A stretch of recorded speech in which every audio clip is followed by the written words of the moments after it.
You're watching the Letterman podcast with Mike Chisholm, endorsed by the Hello Deli. Yeah.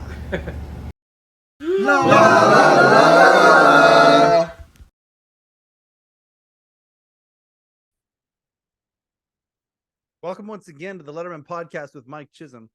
I'm excited about today's guest because, in my opinion, he's the epitome of why this show exists. You know, we've had folks on the show as guests who, you know, have been affected in gigantic ways by working for, being part of, guesting on, you know, one of David Letterman's productions. And it's funny, you know, you think of people who have been there for, you know, 10, 20, 30 years plus. You think of the Jerry Mulligans of the world and people who were entrenched into that world. It was their world. Our episode with Matt Roberts, fantastic example of that last week, or a couple weeks ago, I guess now. And the cool thing about the ecosystem that was, you know, the production of David Letterman and company all those years, no matter which incarnation it was, you didn't have to work there very long or be a part of that very long to be affected by it.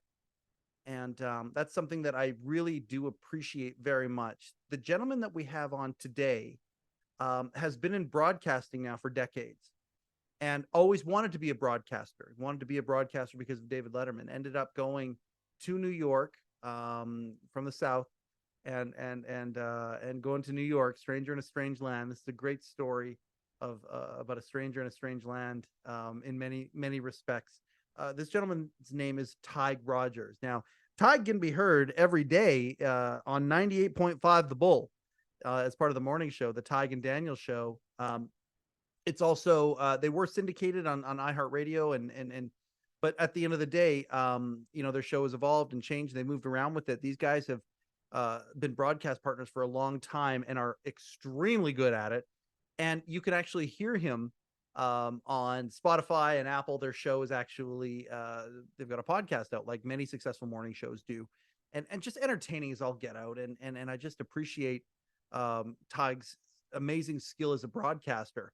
Now that started though as a desire when he was a youngster, and he was one of the lucky few that got a chance to go and become an intern at Late Show with David Letterman.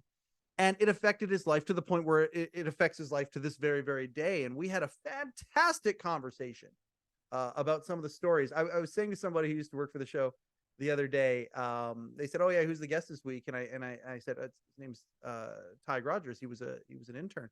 I remember him." He goes, "Oh, that's good. I'm glad you're having the interns on. The interns have the best stories."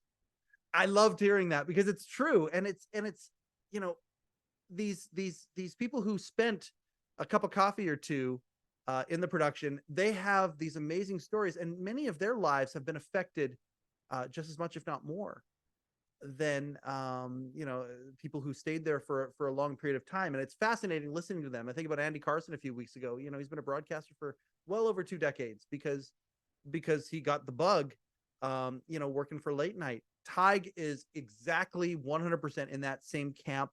He has some great stories. He tells a story. This is true. Before we hit the record button, he had said something, and I brought up. I said, "Oh yeah, Sue Hum said something about that when she was on the show." And he goes, "Sue Hum, let me tell you about Sue Hum. One time, she had me dressed as a cat, and I was going through the subway, and I'm like, stop talking right now. Stop talking. We're gonna listen to that on the show. You're gonna say this story on the show." And of course, he tells the story in the show here. And it turns out when he was dressed as a cat on the subway, he was part of a legendary remote that happened on Late Show, and he was a part of it. And it's very, very cool. I've always wanted to talk. These are the people I've always wanted to talk to. You know, the person that's wearing the cat suit in this. Who is that person? And what was it like for them? And you know, what are some of the behind the scenes stuff? Tige is full of those things.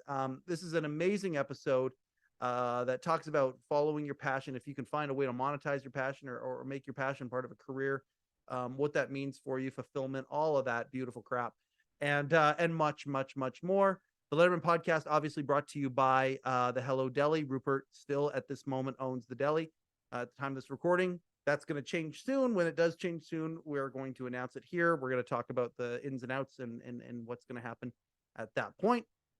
I just appreciate every single person that has given us some time with their ear holes or time with their eyeballs or both. Thank you very much for catching the spirit of what it is that we want to do here. I would do the show if we had no audience, but it turns out there are people who are actually digging what we're doing. So thank you for that. For those who are frustrated, I want this show so bad. I just want it to be better than it is. We're working on it. We're trying to get there. Okay. Thank you very much. Enjoy this episode of the Letterman podcast featuring 98.5 The Bull's own Tige Rodgers. Okay, Tige, first thing I got to ask you, because, you and Daniel do the show, 98.5 The Bull, Tulsa, right? Yes. Okay. We are. Tige, to me, is very, very much an on-the-nose name for a morning DJ. Is that your given name? Is Tige the what's on your driver's license?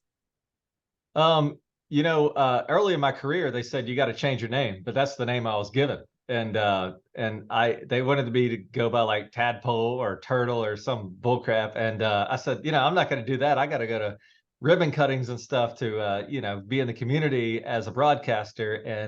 And so I fought that little fight, but it's worked out for me because Tige is such a unique name that once you hear it, you don't meet other Tiges and say, oh, that must be the guy who's on the radio. So it's actually kind of worked out for me. Absolutely. It's a perfect broadcaster name. I love it so much. I've been listening to in preparation for this just to hear you and Daniel. Every day your morning show is put on, you got a podcast. It's on the Apple and the Spotify's and all of that stuff. The Tige and Daniel show. That's a lot of fun. How long you been doing it now for the Bull? My buddy and I, Daniel, had been doing the show for about 20 years. We were syndicated for many, many years with iHeartRadio, and then that went away during the pandemic, and so we found a job in Tulsa. And I'm glad to be working in broadcasting because it's a little tough out there right now, and TV and radio. So I'm glad to be doing something that I love. I set out when I was watching the Letterman show. I would see Dave, and to me, he's a broadcaster, not a comedian. He's a broadcaster that tells jokes, and I just fell in love with the show like so many other people. It's nothing unique. You got Jimmy Kimmel, who was influenced by him, Conan O'Brien, and I was no different. Now, they've had meteoric careers, but I'm glad to be making a decent living. So, it's funny, though. The early adopters of this show, a lot of them, in the TV or the radio business somewhere in broadcasting, like different cameramen or booth operators, controllers, sound techs, even on screen or over the microphone talent. A lot of people in broadcasting are, were attracted by Dave's magnet of that. I think that's a really, really good point. So early on, you were influenced by Dave, like growing up, like so many of us, like you said. It was your dream to get, you kind of did that thing. You grew up in that area, like in the area that you're in right now. And then you made the trek to New York just to, kind of like the Sinatra song, if I can make it there, I make it anywhere. Is that basically your story as to how you became an intern at Late Show? it was an accident, really. I grew up in Alabama, and so to see this show from New York City every night, I mean, it just made it magical. And what I didn't realize is the hard work that went into it, which is a testament to David Letterman. He made it look like it was just easy, right?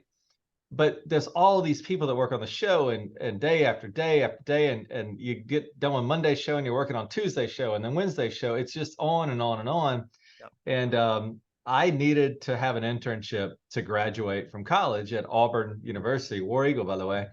And and I thought that I would just intern at the local TV station. And that's kind of what I thought. But I remember seeing Dave talk to interns, or at least talk about interns. And I got on the CBS website, and that very day, it said the deadline was that very day. And so I wrote up a resume, and then they said, why would you be a good intern? And I had what turned out to be not a genius idea, but in my head, it was top 10 reasons I would be a good intern. But then I scrapped that immediately because I thought that's probably what everybody's writing about. I'm not going to stand out if I do that. And so I wrote about, I actually want to be a broadcaster. I want to learn.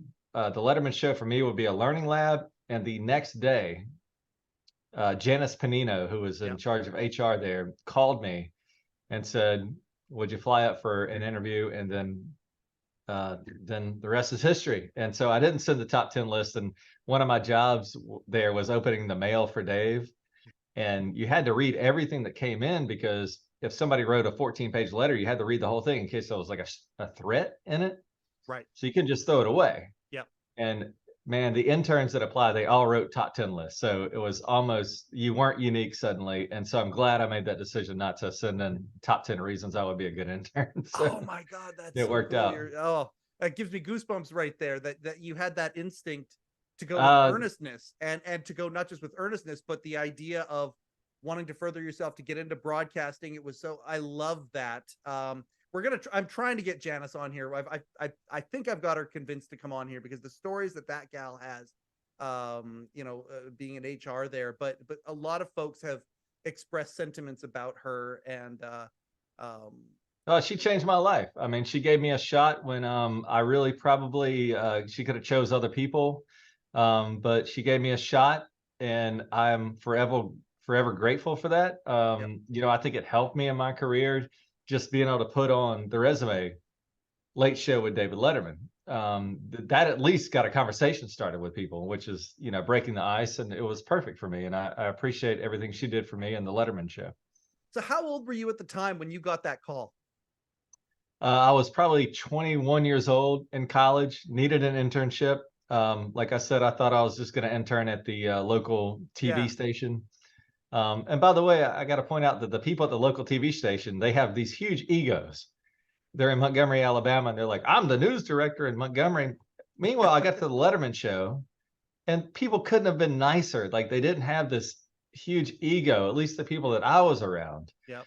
And so I was shocked, because the people in Montgomery, Alabama thought that they were like on top of the world. And I get to, an actual show on network television, and people just couldn't have been nicer. I mean, Biff Henderson knew my dad's name, Rupert G. knew I was from Alabama, and they would ask me like, how's it was just great. I couldn't believe it. So, okay, you're a 21-year-old kid.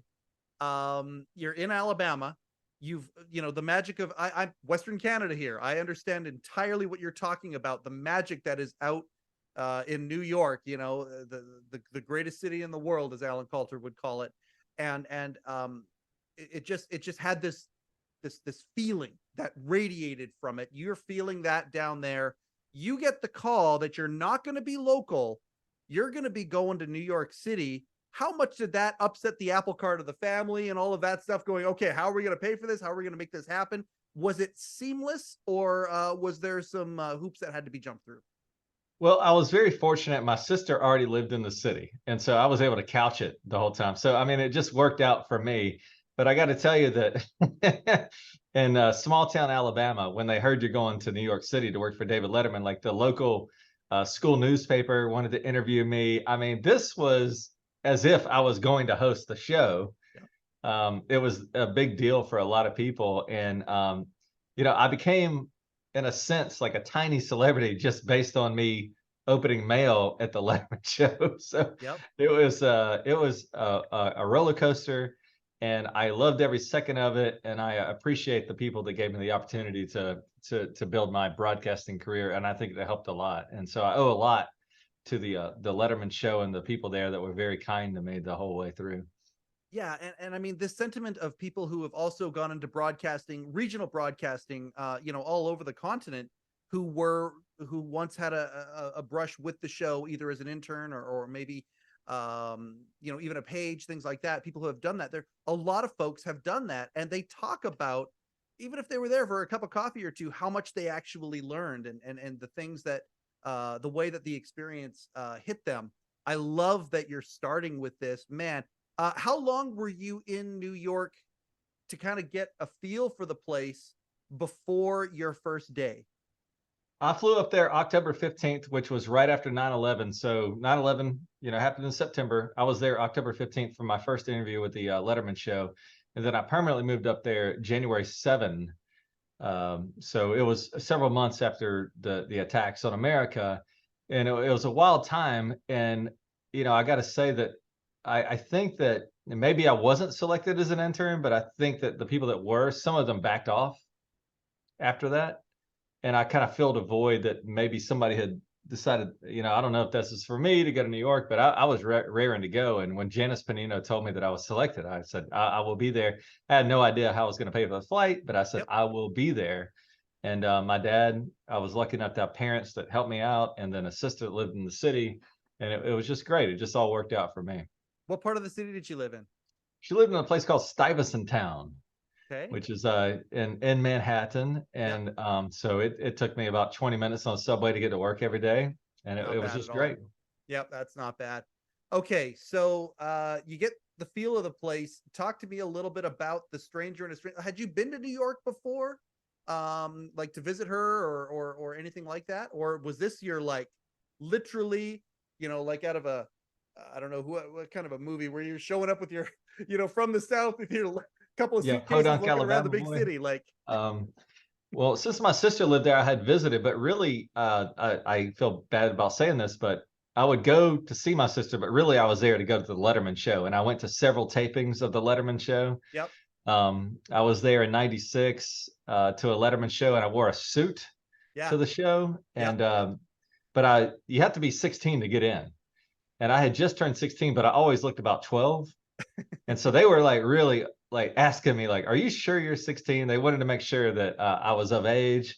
And I wore a suit to the show. I don't know what I was doing. I wore a suit, and David Letterman caught a glimpse of the suit, and he never said anything, but I could kind of tell he noticed there's like some 12-year-old with a suit on in the audience. So, so I was a big Dave fan, and to get to intern there later, 5 years later was just, knock your socks off kind of stuff. How many tapings did you go to? I went to 2 tapings before I became an intern. Yep. And then as an intern, half of my day was in the mailroom, which, by the way, I want to tell people, if you get assigned to the mailroom, that's a great place to be. It doesn't sound as sexy as I had interns that I worked with that were in the writer's room. Yep. And some interns that were in Dave's office. Yep. And there was a little bit of like, man, I wish I was. But the mailroom intern gets to go everywhere in the building, unlike the other interns. You got to stay on your floor. So I met everybody. I met Tige Rodgers. I hung out with Paul Schaefer. I hung out in Dave's office. His assistants. You get to know everybody, and I just thought it was great. At first I was like, oh, I'm the mailroom intern, so I'm like the bottom of the barrel intern. But I worked with a guy named Tom Foster who was a mailroom guy, and he eventually made it to the writer's floor as a writer's assistant or a writer's researcher. And he was just great to me. So I really like, if you get an internship and they put you in the mailroom, that's a good internship, because you're going to meet everybody when other people don't get to meet everybody. I'm so glad you mentioned that. So I want to get into the meat and potatoes of the actual internship and all of that here in a second. But do you remember the tapings that you went to? Do you remember, were there any memorable moments from those tapings that happened on the show? Okay, so what happened to me was I was so excited to be in New York City and at the David Letterman show. Yep. And Independence Day, remember the one, the big blockbuster in the 90s, absolutely. Independence Day? That had just come out, so a lot of the monologue was about that. And I got to be in the audience, and Dave, before the show, does a question and answer period. Mm-hmm. He comes out and he's like, oh, where's everybody from and whatever. And you hold up your hand. Yep. And then he will choose you if you're lucky. But I decided not to take my chances. I just started yelling at him. And I was like, Dave, exactly Dave. What the pages tell you not to do. Yeah, they had gone exactly. They had gone over these instructions. Don't act like an idiot in there. Don't do anything crazy or we'll kick you out of the studio. Well, what I did immediately was act like an idiot. And I said, Dave. And Dave looks at me. This is before I was interning. I was just a fan. Yep. And he says, yes, the hyperactive young man over there. What's your question? Oh, how good does that feel to even be able to say that as a Letterman fan, to him to give you that little bit of a, isn't that the greatest? That's fantastic. It was wild that I had David Letterman's attention. Yes. For a moment. I'd seen him on television. And then suddenly this guy's looking right at me. I can see his eyes. He's just concentrating on me. And I asked whatever question it was. It had something to do with my eventual alma mater playing Ball State in a football game. Yeah. I said, I go to Auburn University. He said, that's not my problem, son, and then cut me off. And then a guy named David Kay, who I later got to know, he's in charge of the audience. Yep. He came I've over been a and guest just on the let me show. have Absolutely. it.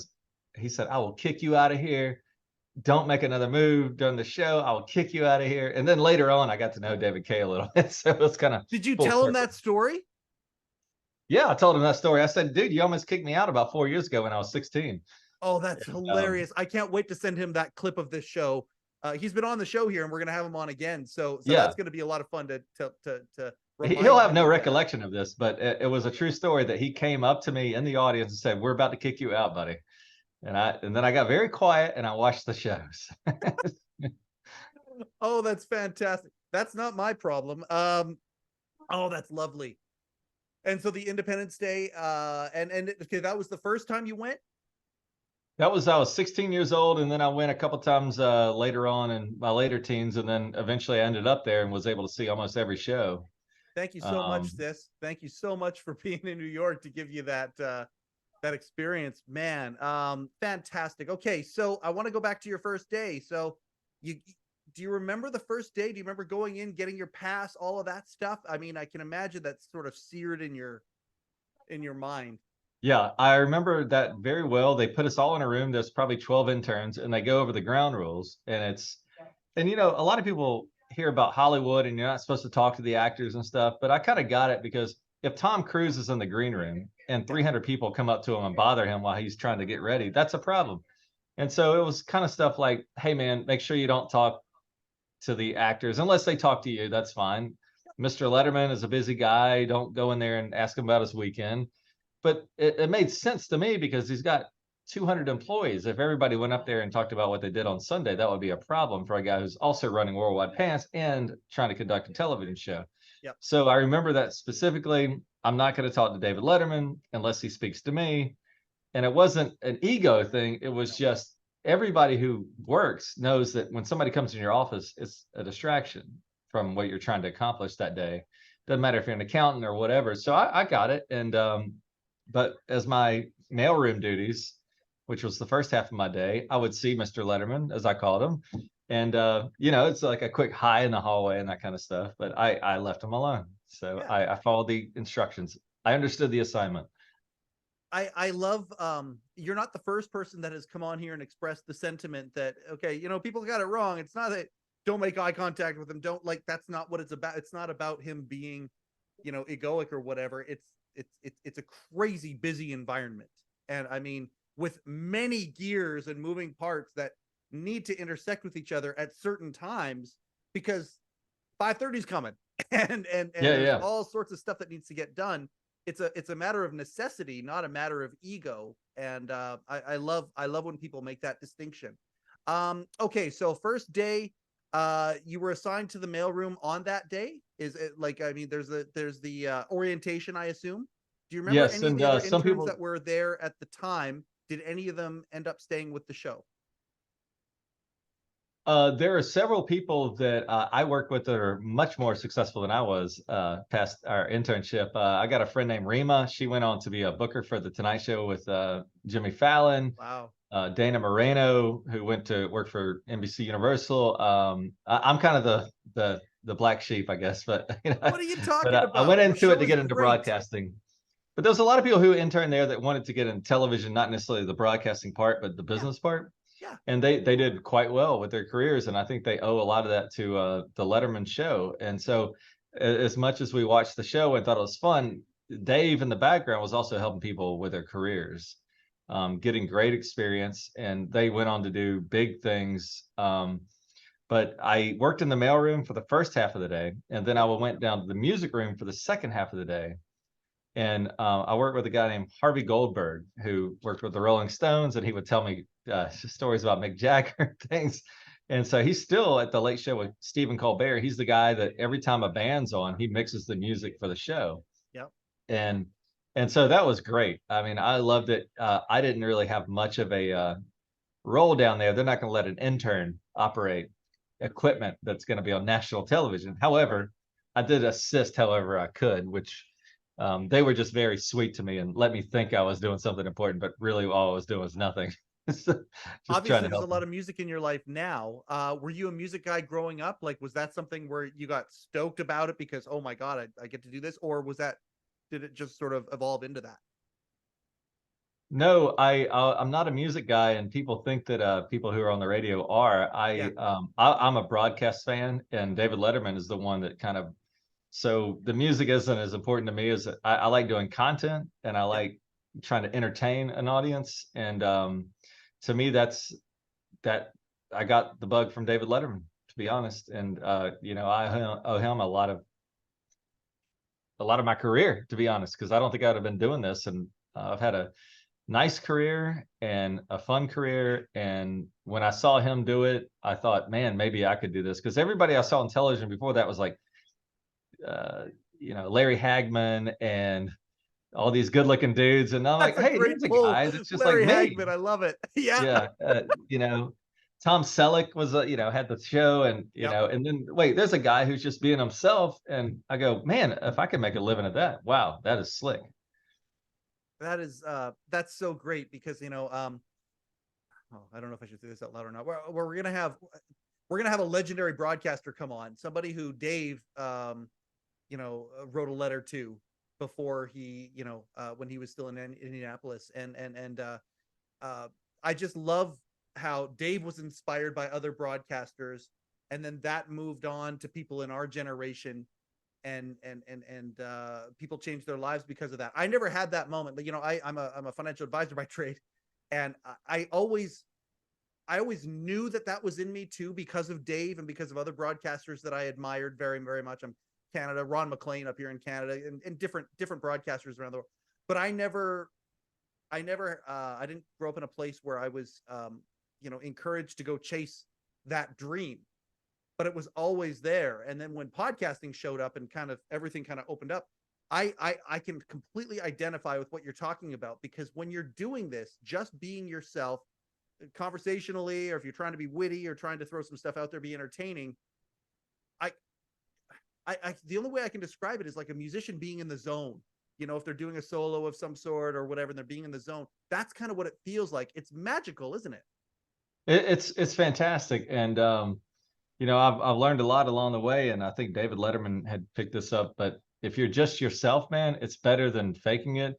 And that's what I always thought about David Letterman, is that you could almost tell when he was having a night where he didn't want to talk to the guests. Yeah. And then Jimmy Kimmel once said by the way, Walter Kim does a fantastic job with the Letterman YouTube channel. Sure does. And he got Kimmel on there, and Kimmel said the guy acted like he was embarrassed to be there half the time. Like, Yeah. like he was just being real the whole time. And I go, you can make a living at this? This is crazy. And that's what I've tried to emulate. Well, and you and Daniel, like, I mean, just to move aside from your time at the Ed Sullivan Theater for a minute, you and Daniel have this repartee that is just dynamite. It is so good. Like on a previous episode that I listened to, I just listened to the one where you guys were talking about the movies, Barbie and Oppenheimer and all that. That was really good. There's a previous episode though where you made me laugh out loud. You talked about when you were breaking into his house, and he came home and found that his sliders were gone. And you said, "Well, I was a guest in your house," and just like the way that, and I'm butchering it, but the way that you guys just went back and forth with the rat-a-tat, it was so seamless and perfect, yet at the same time off the cuff, you were both being yourselves. But I gotta ask, because I don't imagine that you have done this partnership this whole time as you've been in broadcasting. Do you enjoy doing the solo act, or do you enjoy having somebody there with you 50-50? Oh no, I love having somebody there, because I think there's comedy and conflict, Yeah. And I think, if you watch the old Letterman clips, sometimes Dave and Paul, they kind of had this thing going on. And I remember Paul, maybe I was there, maybe I just saw on television, would cuss Dave out. And I just couldn't, like, this was like the greatest, like seeing a boss get cussed out. Like, Yeah. doesn't everybody have that kind of, like, everybody sort of wants to cuss out their boss? Yeah. And Paul's on the air cussing Dave out and storming off the stage. And so I do like the back and forth for sure. I mean, it helps. And when Daniel's sick or something, the show totally sucks. And I don't have that, other partner to kind of bounce off of. So yeah, it works. And I think, Dave was much more then Paul was part of that process, but it was fun to see them interact sometimes where maybe they didn't get along, maybe they were getting along, but I just love that part of it. So it's always easier. It's like Seinfeld and Kramer. Is Seinfeld successful without Kramer acting like a crazy person? Yep. I don't know. So I enjoyed that part of it. Yeah. You need something to play off of. Yeah, I think so. Kind of light it up. Yeah.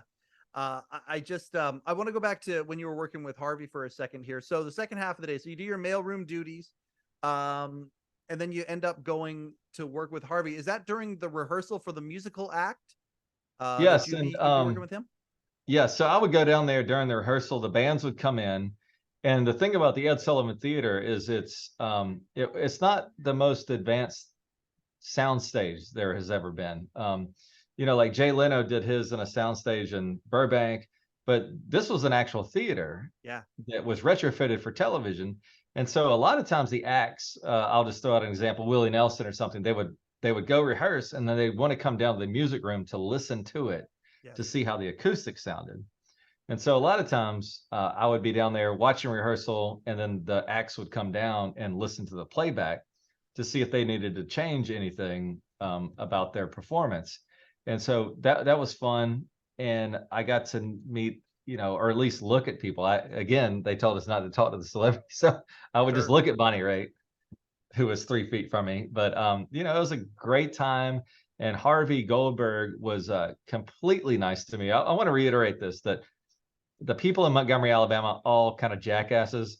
When you get to New York, it's kind of funny. They were so nice to me. It was almost uncomfortable how nice they were, to an intern that meant nothing to them, 21-year-old kid, and they've got this great career going, but they were so sweet. I was touched the whole time I was there by their generosity and kindness to me.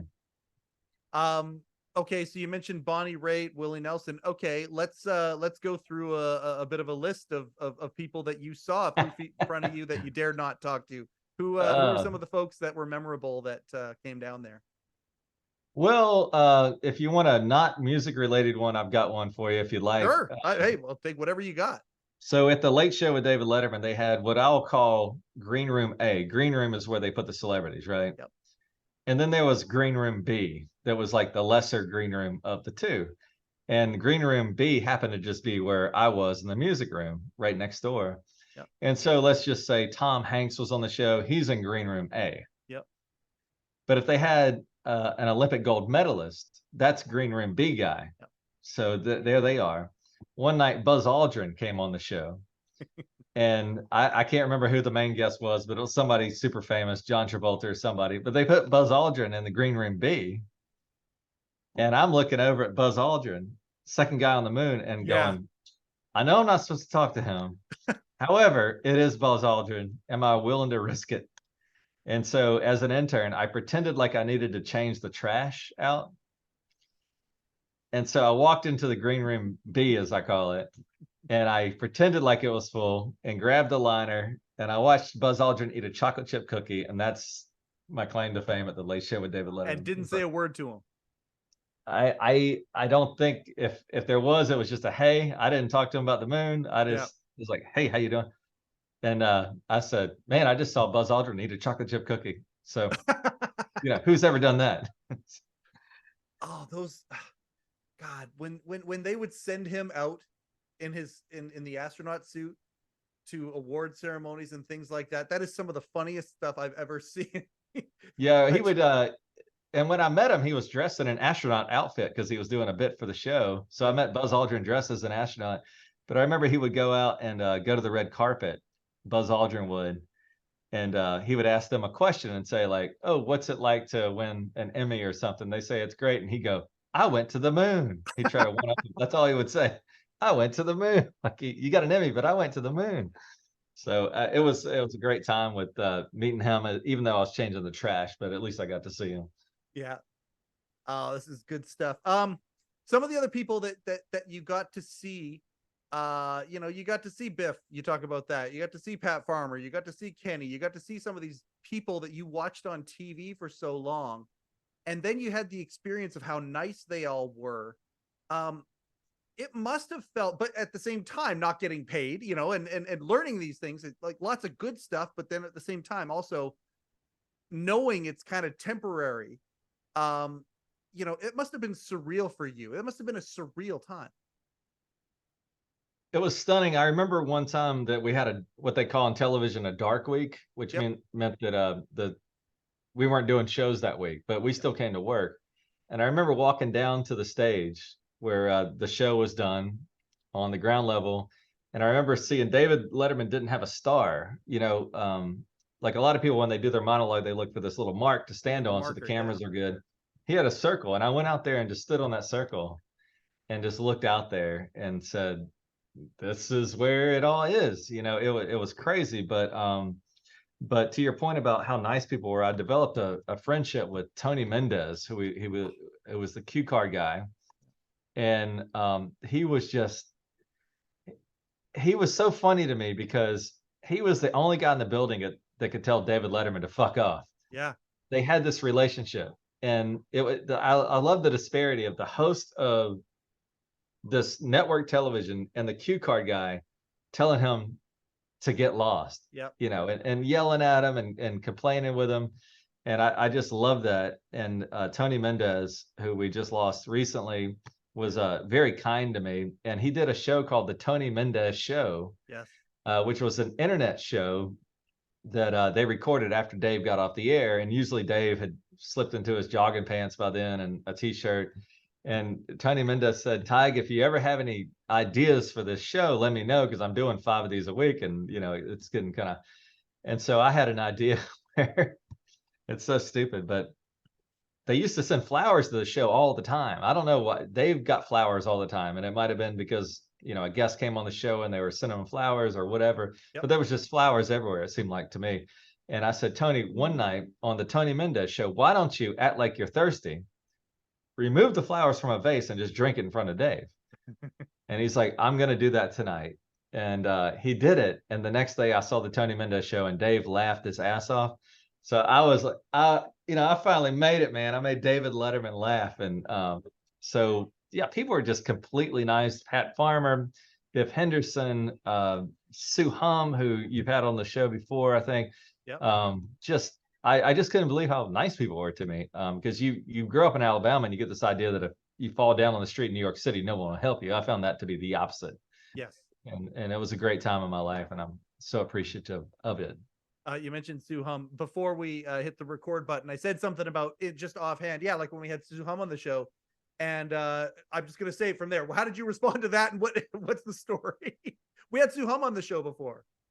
Yeah, Sue Hum, she was to let people know, I for lack of a better way she was kind of in charge of the dressing Dave, and then also if there were bits on the show, she would come up with the costumes and that kind of stuff. And you might remember this period where Dave would just try to put as many people in a store as he could. So it was something like, let's see how many people in Batman costumes we can get in the Starbucks before they call the cops. And when I was there, Spider-Man was hot. With Tobey Maguire, and so that was the big thing. And so it became, how many dudes in Spider-Man costumes can we fit into a Subway restaurant?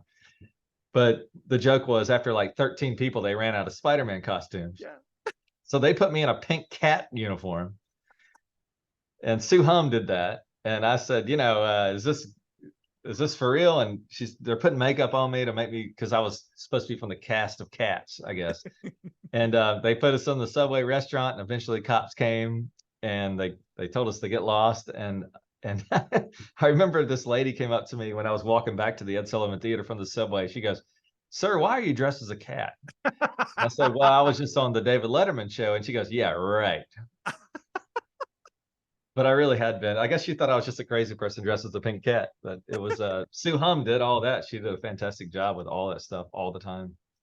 That's an iconic moment. You were part of an iconic moment on Late Show. I think Walter's put up a couple of them. I know he did the one at tax time and all of that. I think he might have put the Spider-Man one up when one of the Spider-Man movies recently came out. I think that might be on the official channel, but that's an iconic moment you got to be a part of. It's great that I get to ask you about it. This is why we do this show right here. The shorthand when I was kind of developing the show was sometimes people, David Letterman would call a payphone from his desk on late night or late show, right? And then somebody answered the payphone, and I had my little brush with the show. And one time I had a conversation online with a guy who picked up the payphone, and he told me this story about how, he got his, Dave didn't want to talk to him. He talked to his wife instead and all this sort of stuff. And we talked about this for about 20 minutes. And 25 years later, he's still telling the story like it happened yesterday. And I thought, okay, this is why we have to do this show here. You were one of the people in one of the costumes. And so I got to pick your brain about this moment for a second, because it is iconic from the lore of Letterman. As it's happening, the audience sees Dave reacting what seems to be real time. Okay, send in another one. Send in another one. He's not just reacting to videotape. This is happening real time, right? Yeah, I couldn't hear what David Letterman was saying. They had people out there that would kind of signal us. Yes. Okay, now we need 3 more of you to walk in. Okay, 2 Yep. more this time, 1 more this time. And Eddie Balk, who was on the stage there, he was the only guy who had an earpiece, as far as I remember. Yep. So when we got in the subway, he was kind of the conductor of the operation. Yep. Because he was here in the show. And Dave would say, hey, make sure that one Spider-Man moves over so we can see what's going on in the background, see if the subway employees are irritated or not. So Eddie Volk was the one saying, hey, man, you need to move over. But he's the only one that heard anything that's going on. But it was in real time. Yeah. It was happening during the show. The show taped at 5:30 that day. And we were out there at 5:50 for that break and doing the bit. So it was in real time.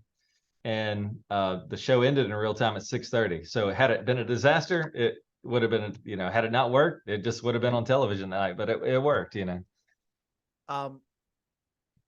That must have been, you talk about the moment where you stood on Dave's marker and looked around. That's another one of those, it has to be one of those moments where you're a part of Dave's tomfoolery. And you're a cast member of some of the zaniness that Dave would unleash on the city of New York to entertain people around the world. You were a part of that. And you were an intern there. You weren't even a paid staff member, and you were part of that. That's got to live in your heart still. Oh, it's one of the best experiences of my professional life. And I'll tell you that the first time that I walked out on that stage as an intern, it's like what you've seen since you were a little boy. Yeah. And you see it in person, and you're looking at the chair, and you're looking at Paul Schaefer's piano. And you can't damn believe it. And I just could not believe that I was there. And it was I had to pretend like I wasn't that excited, because if you pretended overexcited, they kind of thought you were a fanboy. And so even though I was a fanboy, I had to pretend like it wasn't that cool to me, because the people there, that's their careers, and they don't want interns there that are just jokesters. They want people that are going to help them in their career and be useful. And so I had to mask it a lot of times where, I was in a bit one time, and a guy named Tom Ruprecht wrote a bit, and I ruined the bit for him because it never made it to the show. No kidding. Yeah. Tom Ruprecht, who was one of the nicest dudes in the world. He's been on the show as well. Yeah.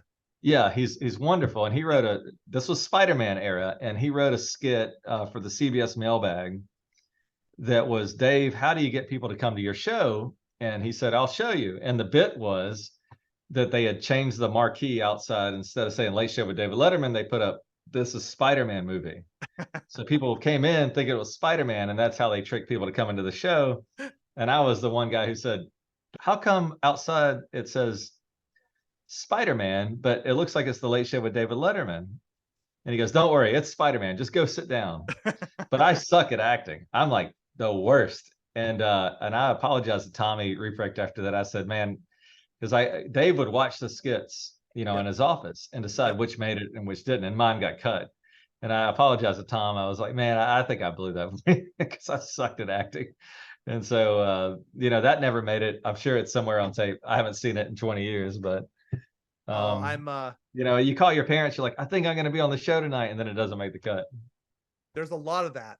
And it's funny, just to kind of PS that though for a second, when Tommy was on the show, I actually asked him, are there things that ended up on the cutting room floor that you remember that you wish would have got on? And it's so funny. His response was, it's the only stuff that I remember that didn't get on was at the very, very, very beginning of when I showed up as a writer.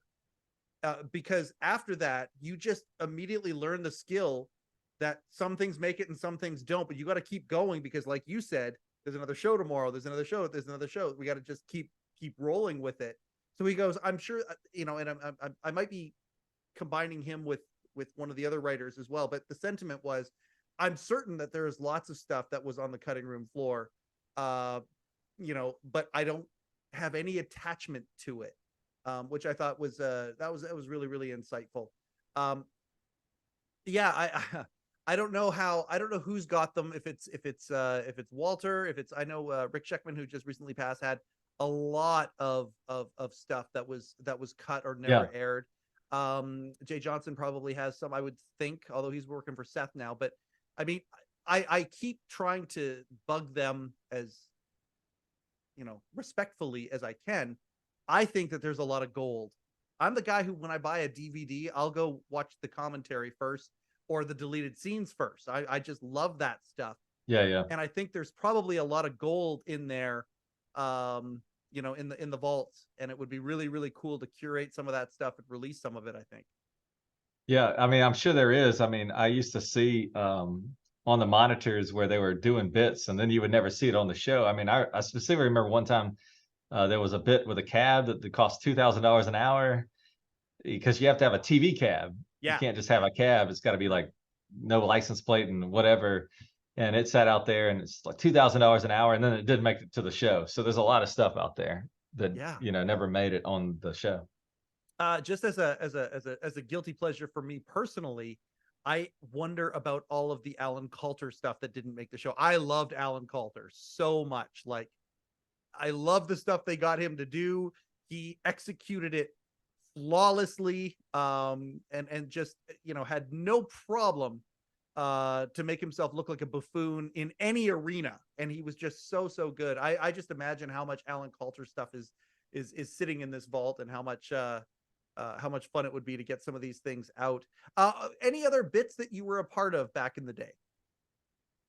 I did some stuff and where I would just be kind of an extra and an audience at a football game. So nothing of note, but it was fun to be able to call home and say, "Hey, watch the show tonight, Dad. I think I might be on," and then it might not make the cut. Then you're like, "Oh well, maybe next time." I don't know, but it was certainly fun.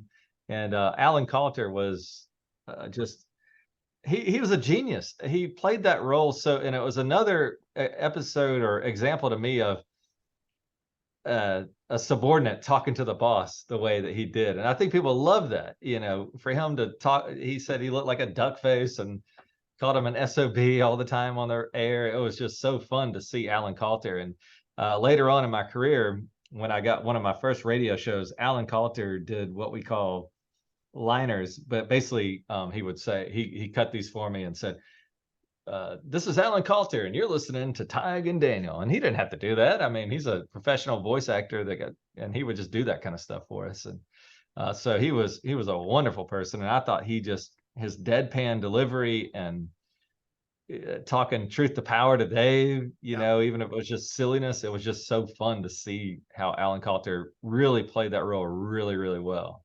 Absolutely. He was a gem. Another reason that, the thing that pulled the trigger on this show was his passing. And I'd already become, sort of friends with Shecky, and he and I would go back and forth and have conversations. And from everything I've heard from everybody, but Shecky was the first person to say this. And he said, "Oh, it's such a shame that Alan," he goes, "and by the way, if you ever do this show, Alan is the type of guy that would be on every other week if you wanted him. He just was so kind and so giving, and he just loved participating in things and had no ego whatsoever."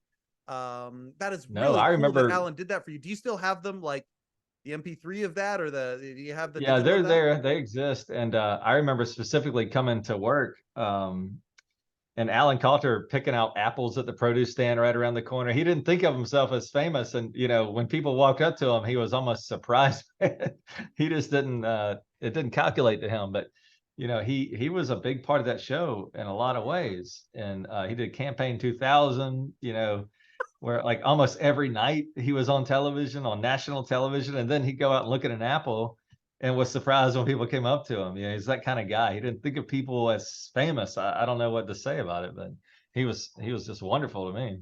Well, it's that lack of ego that you're talking about, and the kindness that that did go through there. And I mean, obviously there's good and bad with everything. The way that I talk about it, and it seems to be to me as I kind of analyze it and talk to people, is that it's a family. And in a family, I mean, I've got a big family on my mother's side, and I mean, there is all sorts of hijinks and things that happen in family, ups and downs with emotions and all that stuff. But at the end of the day, you're there for each other. You're all trying to do something together, and there's another show tomorrow. There's another show tomorrow. There's another show tomorrow. We better work well together and find ways to make sure that these gears do interact. And Alan, yeah, certainly has that reputation. Every single person that I've talked to on this show here just seems to have that commonality to them, despite things that happened. And it's very, very cool to hear that. You were there just after 9/11. I visited New York a couple years after. I think it was in 2003 that I visited New York. And I mean, you still kind of felt like, especially when you go down to Ground Zero, you still feel it. You're there just after. The energy, I mean, patriotism, but at the same time, like eeriness and all of that stuff. While you were there, Tige, did you feel that tension loosen a little bit? And did the New York that you ended up leaving, was it different than the New York that you arrived to? I was torn because I was having the time of my life. I was working at this show that I had watched as a child with my dad and mom. However, when you left work, it was tough. It was just tough. We'd all seen the images, and even when I left New York City, there was still papers on the wall saying, "Have you seen my son? And if you see my son, can you call me?" And then, I mean, I remember going to South Manhattan, and there was still this gray material everywhere. When you ate lunch on the awnings, they still hadn't gotten to clean those off. And it was tough because I remember St. Patrick's Day, which would have been a few months into my internship. I went, you're thinking St. Patrick's Day, this is going to be fun. And I went out to a bar. It's the first time I saw a grown man firefighter crying at the bar. It was a tough time. I mean, so no, I think it was too fresh. Even when I left, it was brutal and heartbreaking. And so on the one hand, I am working the greatest internship that I could have dreamed of. However, people are heartbroken out there. So it was a tough time to be there. And yeah, we still felt it. I felt it every day. I think everybody there felt it every day. And it was still a shock even, maybe years later. But I left, in the mid-year next year after the attacks. And it's still, you remembered that when you went to the airport, you still were looking around, but I was lucky to have family around. My sister lived up there, and so that's how I got to do this, because I got to couch it, with her. And so, I think it was still a pretty tough time, even at that point. It was still pretty brutal. I very much appreciate you being vulnerable and talking about that there. And I want to submit something. I'm certain, beyond a shadow of a doubt, that your energy helped them. It helped the Pants family, bringing in a fresh, you talk about the baseball analogy, bringing in a fresh arm, right? You coming in with that reverence, with the energy that you clearly still have, even in the middle age, you've still got this energy, listening to you, Daniel, you've got this, and you bringing that in, I'm certain helped them. Talking to Tommy, where he was, when can we start making fun of President Bush again? And that was the thing where where it was just, and then there was just one day, like, you couldn't do it. And then there's one day where he walked into a wall or something like that. It was benign, had nothing to do with politics whatsoever. And then, the great moments in presidential speeches could continue. It's people don't understand. You know, you talk about the selfie culture that we have now. The digital cameras and things like that didn't exist back then. You couldn't go and get a selfie with Buzz Aldrin. It was a different time. And it's weird to me seeing, you know, my youngest, you know, and some of his friends, and they have no idea about this time in North America. We felt it up here in Canada, like that same thing. But when you went to New York, it was amplified so much, and people don't understand that. You were there during that time, and I do appreciate you, you know, kind of opening up about that. When I asked you to be on the show here, one of your responses to me was, you know, first off, of course, self-deprecation. No, I don't know that I, you know, worthy, whatever. But the second thing that then I asked you the same question that I've asked a few people: did you enjoy your time at Letterman? And your response immediately was, it was the best of times and it was the worst of times. And that is something that I wanted to get into here, and it just naturally moved into it. So thank you for bringing that energy to the show so they could continue. That show led North American entertainment, as far as I'm concerned, through that very, very, very dark time, just like The Tonight Show did during some very hard times during its run as well. And that's also part of your legacy. Yeah, well, I appreciate the sentiment, and you know, I think out of deference, a lot of the late night hosts let Dave talk first after 9/11, and because he was going to set the tone. Mr. Leno, I think, waited. The other late night hosts, and you know, Dave said the same thing. It's like, I don't know, can we? What does this mean? Are we going to be funny again, or what? You know, and but he made some jokes on that first show back, and then I was actually just looking up some of the shows, and by the third show in, you know, you start to feel a little more comedy, and then the fourth show after that, and but still there was a sense of uh, let's be careful, people are hurting. Yeah. You know, what kind of comedy can we do tonight? Is that too far? And I felt that, and I know that because I used to see the jokes and things before, you know, in the scripts and what would get cut and all that kind of stuff. So it was a wild time. I'm glad that it happened. You know, it was just hard to walk home at night and see those two spotlights.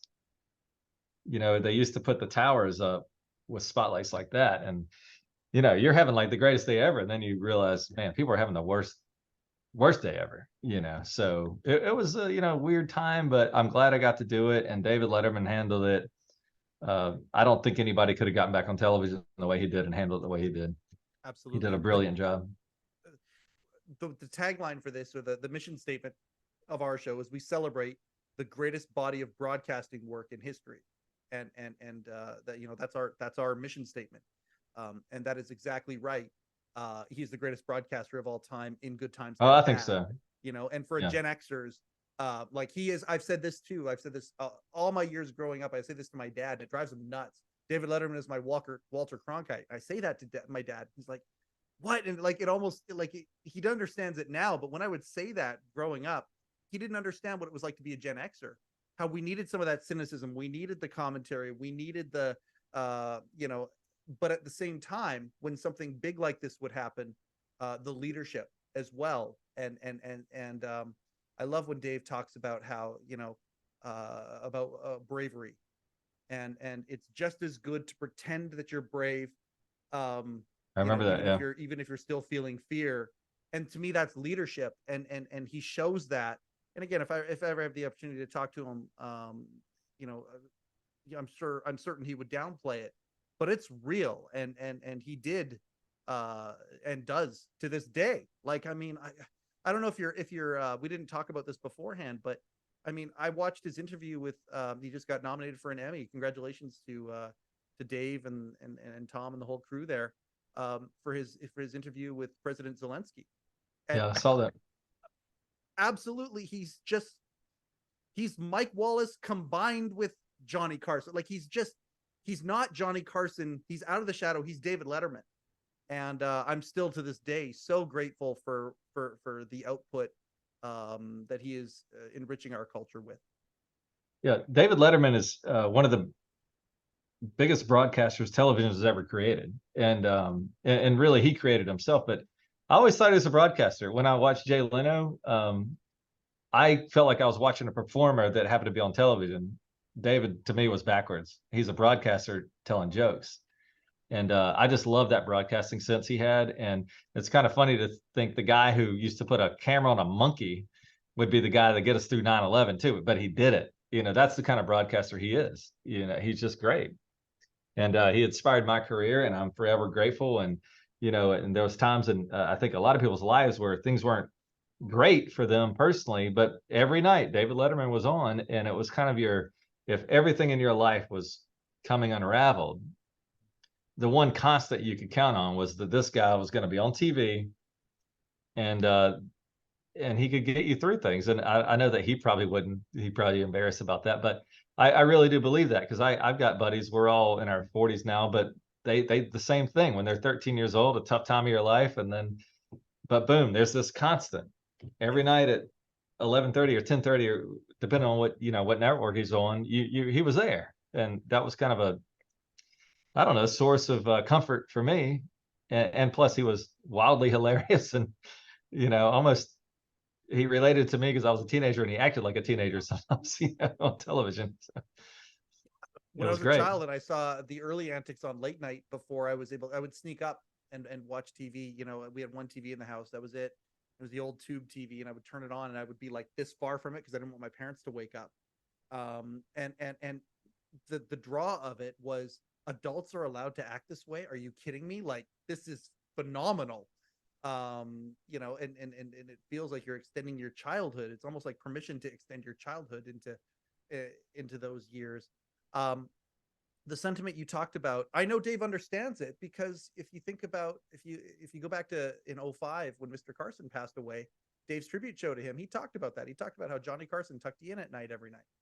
Yeah. And I mean, he may not be able to make the leap that he is Johnny Carson to us, which he is. And I mean, so countless people have said that to him, and he just deflects it deftly. But that is the case. I mean, I went through a divorce, and like you said, the constant, when I was going through that divorce, it's like every night, at least I get to watch Dave. And Yeah. some of the stuff that was on, I had the early stage of the DVR, I would keep on from, like, if it was a favorite moment, I'd keep it on for months. And I'll tell you this, being able to say thank you to these people is one of the greatest things in my life. You know what? You contributed to that, Tige. You did. You were in the hot pink catsuit. Great. Thank you, buddy. Thank you for being part of that machine while you were there. I want to thank you My for hero. that. I want to talk about what happened after that. If you have any other like gem stories that you want to say, we'll finish with that. But I want to talk about when the internship ended, and you did get to become a broadcaster. You are a broadcaster. You're on every morning, and you've got this popular show. It's you get to do what you love, and I mean, I can feel the gratefulness that you get to do that. It started with Letterman, but what happened after you left, and how did your career evolve to where it is today with Daniel? So what I had to do was go back and finish college. So I checked the box on doing an internship, but I had to return. A lot of people, their internship is the last thing. I did it out of order somehow. I don't know. And so I went back to Auburn University and I finished up my degree. And I was this close to just moving back home with my parents because I didn't have anything, but I got offered a job in radio. Yep. And so I said, "Oh, that sounds pretty good to me." And Yeah. and from there it just kind of grew. And Were you on air right away? Yeah, no, I sucked, but I was in a small town, so you get what you get in a small town, and you I learn suck as you now, go. but it grows, and you get better, right? Yeah, I mean, it's a trial by fire, and Yeah. you listen to your air checks, and then you go, boy, that sucked, and then you try to get better and better and better, and then I had a buddy, Daniel, my buddy Daniel, intern at MTV in New York. Awesome. However, we didn't know each other, but we both had that commonality, and we're best buds. And it's great to have a career with your best friend. And from there, we just kind of grew. It's kind of like baseball. You want to get to bigger and bigger markets. Yeah. You might play Double A, and then you get to Triple A, and then you get to Atlanta or New York. And so we've had a great career. When we were in Nashville, we were on a bunch of stations across the nation, and then during the pandemic, that kind of went away for us. And so now we're in Tulsa, Oklahoma, which I didn't even know where that was on a map until I got here. Yep. But it's been great. They pay me every 2 weeks, and I have probably David Letterman to thank for the inspiration, and I've got a great career. Yeah, well, you can tell the fun that you two are having. You can't fake that. And I would just throw out to our audience as well. Hey, look, they're on. You don't have to be in Tulsa to listen to the Tige and Daniel show. You can listen to it on Apple and Spotify. Is there other platforms? Are there? I just say I don't know the answer. I just say I know it's on Apple, Spotify, and then pretty much just wherever you listen to podcasts, just Google it. And if it doesn't show up, go about your day and live your life. But if you That's see it, exactly what I maybe say about this show.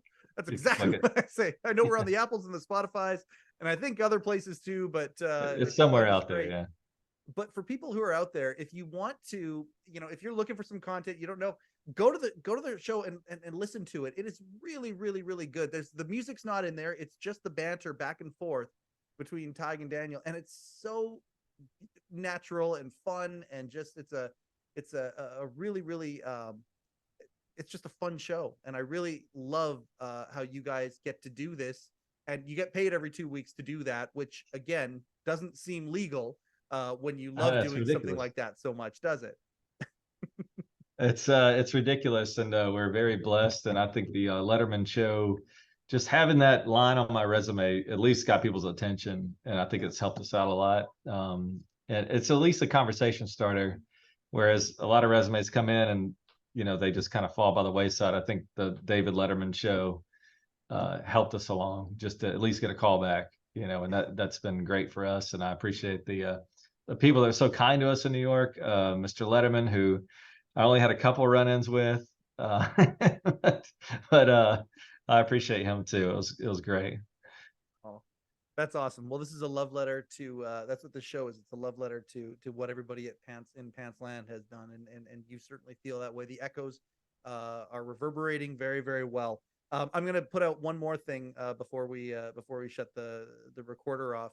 What part of this conversation started by you are lightening some of the physical load that you have of items and things, and you were giving away a couple of scripts and things that you had. And I reached out to you and I put my hand up and said, hey, I would love, we've got some scripts. Oh yeah, I've yeah. got some scripts personally. I'd love to give one or two away. And then you said to me, oh, wow, Letterman podcast, would you like a cue card? And I was like, oh yes, please. I would very much like a cue card. That would be awesome. I just want to publicly thank you for that. Oh, That's you'll really, get really it. sweet. But I started thinking about, I did collect some memorabilia from the show. I didn't steal anything, but every night they would send out a script to the whole staff, even interns. And I thought this is like very special, but the people that worked there, they had seen those for 2,000 shows, so it was like not as important to them. But I started collecting them, and the cue card that I'm going to send you is, I started thinking about, how did I come across this cue card? Well, Tony Mendez gave it to me, but the reason I have it is it's a joke that got cut from the show. Really? Yeah. Oh, I like that. Yeah. So Bill Shift and Dave or whoever got together, and they would go through, and Dave's like, I don't think about that one. And I think that's why it got put to the side and why Tony gave it to me. Oh, So I think it's a cut joke. I hope that doesn't affect you that much, but I think it's a cut joke. Are you kidding me? That's like, no, I'm that guy. Like, I am a music guy. And if somebody sends me a B-side or a rarity, a live performance of something that, no, that to me is like, that's all right. Well, special. So I appreciate you got a cut joke coming to you on a cue card. And, but Tony, I think you saw Tony had written me a nice note during my internship, Tony Mendez. And so and he would give me cue cards every now and then. And I think that the few I got were probably cut. Maybe one of them made it. I don't know. I can't remember. We could watch the archives to find out, I guess. Could not appreciate it more. Thank you so much. Tige Rodgers, 98.5 The Bull, the Tige and Daniel show every day, every weekday. I can't thank you enough for taking time out of your busy schedule. I know your radio guys get pulled everywhere, and you guys have to go appearances and all that kind of stuff. I know you've just finished the show as well. You start early in the morning. Thank you so much, Tige, for taking time out of your day to share some of these experiences on the Letterman podcast. I can't tell you how much I appreciate it. No, it's fun to listen to you. I knew you before you reached out, because you have these people on that they won't remember who I am, but when you have the folks on that I worked with, it kind of is nostalgic for me. And I had, on road trips and things, I would listen to the podcast. And so I actually knew the podcast, and I think people know about the podcast. So when you asked me to come on, I said, you're gonna be wasting your time, brother. But you said, no, come on, let's do it. So, And yet I here think I am. that the previous hour or so has gone quite to the contrary. Thank you, man. I appreciate this so much. I'll shoot a separate outro for this. Tige Rodgers, everybody, thank you so much for taking time, buddy. I appreciate you. Thank you, Mike. All right, how much fun was that? Tige is just a great guy, and I just appreciate him so much for taking of his time. You know, those morning guys, those morning radio guys, I mean, they put in a lot of time and effort. And so he had finished a show, and that's when he you know, took some time to come on here and tell the stories that he did. I'm just so grateful for that. So great. When the cue card arrives here, we will certainly put it up and show it to everybody. I'll even attempt. I'm terrible at jokes. I'm not a joke, as you're all probably like, yeah, Mike, you're not funny at all. I do have moments of being funny, but mostly it's like quips and things like that, like comebacks. I can do that. I don't understand the mechanics of a joke very well. I just don't. And that's something that might be able to be learned, or maybe it's something that just escapes you know, my ability. I'm not certain which, but when the cue card does arrive, I'm going to do my best to figure out a way to tell the joke. Especially it was a cut joke anyway, so I don't think I'm stepping on anybody by trying to do that. I'm going to try and figure out a way to tell the joke when it gets here. But I just so grateful for Tige being willing to do that, to part with a cue card imparted to him by Tony Mendez. So we just got to say thank you for that. Yeah, go to hello-deli.com if you want any Late Show with David Letterman merchandise. Get it while you can. Not sure what's going to happen moving forward. Hopefully Rupert will still be able to do that part and still be connected to the Letterman world that way, but we're not sure. I'm not sure what's going on. We'll ask him that question when he talks about what it is that is happening next. This has been another episode of the Letterman Podcast with Mike Chisholm. Coincidentally, I am Mike Chisholm. Thank you and good night. Overcoat and underpants.